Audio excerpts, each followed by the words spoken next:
স্ত্রীর বারণ অমান্য করে ছাত্র আন্দোলনে যোগ দিয়ে গুলিবিদ্ধ হয়ে প্রাণ হারান মাওলানা সাদেকুর। পরিবারের একমাত্র উপার্জনক্ষম ব্যক্তিটিকে হারিয়ে এখন মানবেতর জীবন পার করছেন নিহতের স্বজনেরা। এই একটা বেদনা আমার বলতে হচ্ছে যায়, মনে হলে আমি কি করবো, আমার তো কিছু করবে না, আমি আমার বৃদ্ধ বয়স, আমার শক্তি নাই, কাতারি না, তারা আমি কীভাবে চলবাম।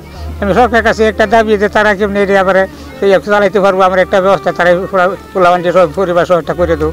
বিগত কয়েক বছর যাবৎ স্ত্রী শাহিদা খাতুনকে নিয়ে সাভারে বসবাস করছিলেন ময়মনসিংহের দোবাউড়া উপজেলার দক্ষিণ মাইজপাড়া ইউনিয়নের কালিকাবাড়ি গ্রামের বাসিন্দা মাওলানা সাদেকুর। একটি পোশাক কারখানায় কাজ করার পাশাপাশি পাশের একটি মসজিদেও করতেন ইমামতি। আমার ছোট ভাই উনি সাভার পল্লী বিদ্যুৎ এলাকায় থাকতেন।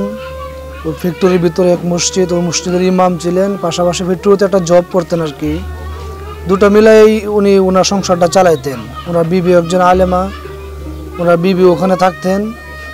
তো ওনার বিবি একটা মাদ্রাসায় শিক্ষকতা করতেন। তার দুটো বাচ্চা, দুটো মেয়ে। ছোট মেয়েটার বয়স 2.5 বছর, বড় মেয়েটার বয়স 5 বছর। গত 5ই আগস্ট বৈষম্য বিরোধী ছাত্র আন্দোলনকে কেন্দ্র করে যখন উত্তপ্ত সাভারের বাইপাইল এলাকা, সেদিন সকালে সন্তানদের সঙ্গে নাস্তা খেয়ে ছাত্রদের সাথে যোগ দিতে রাস্তায় বেরিয়ে পড়েন সাদেকুর। বিকেল 5:30টায় পরিবারের কাছে খবর আসে গুলিবিদ্ধ হয়েছেন তিনি। পরবর্তীতে গুলিবিদ্ধ সাদেকুরকে উদ্ধার করে সাভারের এনাম মেডিকেলে ভর্তি করানো হলে 7 আগস্ট দুপুরে চিকিৎসাধীন অবস্থায় মারা যান সাদেকুর।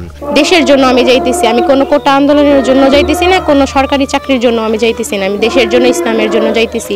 এটা বললে উনি আর কি বাসা থেকে বের হয়ে গেছিল। তো তার সাথে আমার শেষ কথা এতটুকুই হয়েছিল। তারপরে ওনার সাথে আর আমার কোনো কথা হয় নাই। উনি গুলিতে আহত হয়েছে। তখন ওনারা আর কি 2টা হাসপাতালে নিয়ে যায়। তো ওনার ইমার্জেন্সি ছিল, এর জন্য ওনারা রাখে নাই, না রেখে ওনাকে পরে সাভার এনাম হাসপাতালে ক্লিনিকে ভর্তি করা হয়। তো সেখানে তিনি 2 দিন আইসিইউতে ছিল। আইসিইউতে থাকার পরে 7 তারিখ দুপুর 12:59 ঘটিকায় আর কি খবর আসে আমাদের কাছে যে উনি মারা গেছেন। পরিবারের একমাত্র উপার্জনক্ষম সেই ব্যক্তিটিকে হারিয়ে সন্তানদের নিয়ে এখন অথৈ সাগরে পড়েছেন সাদেকুরের স্ত্রী শাহেদা আক্তার। স্বজনদের ভাষ্য, স্বামীহারা স্ত্রী আর বাবাহারা সন্তানদের ভবিষ্যৎ নিয়ে চিন্তিত তারা। এমত অবস্থায় সরকার ও সমাজের সর্বস্তরের মানুষের সহযোগিতা চান তারা। এখন আমার আয় উপার্জন করার তো একজন মানুষই ছিল, আমার হাজবেন্ড ছিল। যেহেতু উনি এখন আর নাই, তো আমার 2টা বাচ্চা তো এতিম হয়ে গেছে বা অসহায়। তো ওদের পাশে দাঁড়ানোর জন্য মানে সরকারের কাছে আবেদন করতেছি যাতে আমার সন্তানের 2টা ভবিষ্যৎ তারা দেখে, আমার দিকে তাকায়, আমার সন্তানের 2টার দিকে তাকায়। আমার স্বামী যা ইনকাম করতো আমরা সেটা দিয়েই খুশি ছিলাম, কিন্তু